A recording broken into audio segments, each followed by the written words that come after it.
انسان جو ہے وہ خسارے کو اور منافع کو بڑی اہمیت دیتا ہے، اور انوینٹری اسی کا نام ہے۔ اور اگر ایک صبح اٹھ کے کاغذ پہ آپ نشان لگا لیں اور اس کے پرنٹ آؤٹس نکال کے رکھ چھوڑیں، اسپائرل بائنڈنگ میں کرا لیں، روزانہ صفحہ پلٹ کے نئی ڈیٹ آ جائے اور آپ اس پہ سویرے ٹک مارک کریں، آپ کو پن پوائنٹڈ ہو جائے گا کہ کل میں کہاں کمزور تھا، کل میں نے کپڑے ٹھیک نہیں پہنے تھے، یا کل میں نے ورزش نہیں کی تھی، یا کسی سے منہ ماری کی تھی، یا میں نے نیند پوری نہیں کی تھی، یا میں نے سری پائے زیادہ کھا لیے تھے اور 4 نان کھا لیے تھے ساتھ۔ جو میں انوینٹری کی بات کر رہا ہوں وہ میں یہ کہہ رہا ہوں کہ آپ 10-20 چیزوں کو جو روزانہ آپ کو کرنی چاہیے ان کو ایک کاغذ پہ پرنٹ کر لیں، اور ہر روز صبح اٹھ کے ان پہ نشان لگائیں کہ نہیں کی۔ مطلب اگر آپ یہ شروع کر دیں، چند چیزیں میں سجیسٹ کر دیتا ہوں، جیسے کہ میں نے نیند پوری کی کہ نہیں۔ اگر آپ سمجھتے ہیں کہ 10 میں سے 10 پوائنٹ آپ کو تب ملنے چاہیے جب 8 گھنٹے سوئیں، تو آپ اپنے پورے پوائنٹ دے دیں۔ لیکن اگر آپ 4 گھنٹے سوئے ہیں کسی وجہ سے اور 4 گھنٹے کوئی نہیں سوئے، تو پھر آپ اپنے آپ کو 4 نمبر دیں گے یا 5 نمبر۔ اچھا، اسی طرح کسی بندے سے منہ ماری کی کہ نہیں۔ اگر آپ پچھلے 24 گھنٹے کو دیکھیں اور آپ کہیں کہ نہیں میں نے تمام لوگوں سے اچھی گفتگو کی ہے، تو آپ 10 میں سے 10 نمبر اپنے آپ کو دے دیں۔ اگر آپ نے تفریح کی ہے کہ نہیں کی تو اس میں نمبر دے دیں۔ جی، اینگر مینجمنٹ کی بھی بات ہم نے کی، کپڑے پہنے اچھے کہ نہیں پہنے، کوئی منصوبہ بنایا کہ نہیں، کوئی گول سیٹنگ کی کہ نہیں، کسی پہ کائنڈ ہوئے کہ نہیں۔ تو ایسے 200-300 چیزیں ہیں جس میں کئی سمبلز بن کے وہاں درج ہوتے ہیں، کئی لفظوں میں لکھے ہوتے ہیں، کئی فگرز میں لکھے ہوتے ہیں، اعداد و شمار میں۔ اور یہ میں نے کوئی 10-15 سال میں آہستہ آہستہ ڈیولپ کرتے کرتے اس کو۔ ابو بکر صاحب کو کہیں کہ میری انوینٹری آپ کو ایک پیپر دے دے، آپ وہ اپنی مرضی سے پھر اس کو بدل لیں، کیونکہ اس میں تو میرے مطلب کی باتیں ہیں نا، اس میں آپ کے مطلب کی باتیں نہیں ہیں۔ لیکن پھر آپ کو سمجھ آ جائے گا کہ اگر ڈاکٹر صاحب کا یہ مطلب ہے تو میرا یہ مطلب ہے، اور آپ کو پتہ چل جائے گا کہ ہر دن کی کارکردگی، سویرے اٹھتے ہی آپ پچھلے دن کی کارکردگی دیکھیں، اور وہاں لکھا ہوا ہے کہ کل آپ نے کسی سے منہ ماری کی تھی تو آج کیا کریں گے؟ آج نہیں کریں گے۔ یا کل اگر آپ نے کسی سے ایکٹ آف کائنڈنس نہیں کیا تھا تو آج پہلا کام کیا کریں گے؟ ایکٹ آف کائنڈنس کریں گے۔ اچھا، یوں ہی آپ یہ چیزیں کرنا شروع کرتے ہیں تو آپ کو اس کا چسکا بھی پڑ جاتا ہے۔ جب آپ کو سکور ملتا ہے نا، جیسے ویڈیو گیمز ہوتی ہیں، جب آپ کو سکور سامنے آتا ہے کہ اچھا کل کا یہ سکور تھا تو آج کا سکور بہتر ہونا چاہیے، تو جب آپ اپنا سکور اورینٹیٹڈ ہو جائیں گے تو آپ کا یہ جو بئی کھاتا ہے آپ کی شیم کو ہیل کر دے گا۔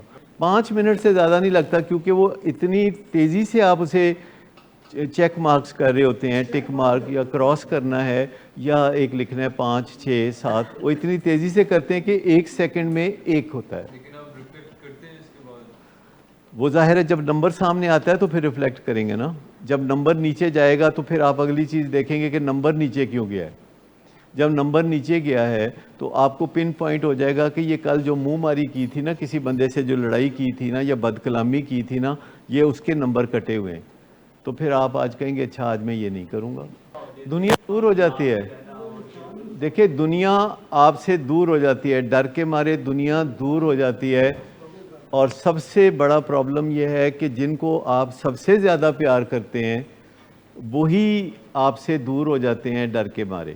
برین کو تو نقصان ہوگے، کیونکہ بندہ غصہ کرے گا تو ایڈرینلین خارج ہوگی، ایڈرینلین خارج ہوگی تو بلڈ پریشر اوپر جائے گا، دل کی دھڑکن تیز ہوگی۔ اور آپ کو پتہ ہے کہ جو دل کی دھڑکنیں ہیں نا، اصل میں یہ گنی ہوئی ہیں۔ آپ کی جو دل کی دھڑکنیں ہیں یہ گنی ہوئی ہیں۔ اگر دل تیز چلے گا تو آپ کی عمر کم ہو گئی، اگر دل سلو چلے گا تو آپ کی عمر زیادہ ہو گئی۔ مثال کے طور پر جو ایوریج ہارٹ بیٹ ہے وہ 72 پر منٹ ہے، لیکن بعض لوگ ہیں ان کا دل 58-59 بیٹس پر منٹ پہ چلتا ہے، تو اس کا مطلب ہے کہ ان کی زندگی 20% کے قریب زیادہ ہو گئی۔ لیکن اگر کسی کی دل کی دھڑکن 100 یا 110 یا اس طرح رہتی ہے تو پھر وہ سمجھ لیں کہ اس کی عمر کم ہو گئی۔ جب رننگ میں کرتے ہیں اور اس وقت ہارٹ بیٹ بڑھتی ہے تو اس کا ریباؤنڈ ایفیکٹ یہ ہوتا ہے کہ پھر بعد میں باقی کے 24 گھنٹے آپ کی ہارٹ بیٹ 58 59 کے قریب چلی جاتی ہے. جوائے ریڈینس یعنی تیار رہو تسی, مطلب پتہ نہیں کیڑے ویلے خوشی آ جائے. اگر آپ تیار نہیں ہوں گے تو پتہ نہیں خوشی آ کے قریب سے گزر جائے تو آپ کو پتہ ہی نہ چلے. اگر آپ ریڈی ہوں گے تو آپ, جیسے کرکٹ میچوں میں کیچ نہیں ہوتا تو وہ پہلے ہی ایسے کیوں کر کے بیٹھے ہوتے ہیں, کسی بھی ٹائم وہ ایکسپیکٹ کر رہے ہوتے ہیں کہ آ جائے گا, اور ان کی نظر کدھر ہوتی ہے؟ بال کی طرف. اور زندگی میں بھی ہم سب کے لیے کوئی نہ کوئی چیز ہوتی ہے جس پہ نظر ہونی چاہیے. جیسے کہ آپ کے لیے ریکوری ایک بال ہے کہ جس کے اوپر نظر ہونی چاہیے.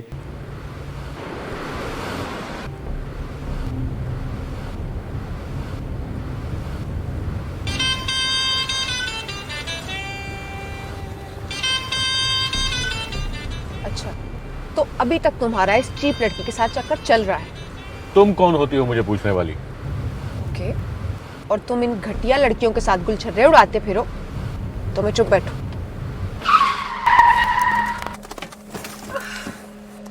Get out. شراب نوشی کی وجہ کردار کی خرابی نہیں, موڈ کی خرابی ہے. شراب نوشی کبھی بھی نشے کی بیماری میں بدل سکتی ہے. نشے کی بیماری ہر سٹیج پر قابل علاج ہے. مدد حاصل کیجیے کیونکہ وہ ایسا نہیں کرے گا. ولنگ ویز سے مدد حاصل کیجیے, کہیں سے بھی مدد حاصل کیجیے, لیکن فوری مدد حاصل کیجیے. جس معجزے کے انتظار میں آپ نے بہت دیر کر دی اب وہ دستک دے رہا ہے. مدد حاصل کیجیے, مدد حاصل کیجیے, مدد حاصل کیجیے.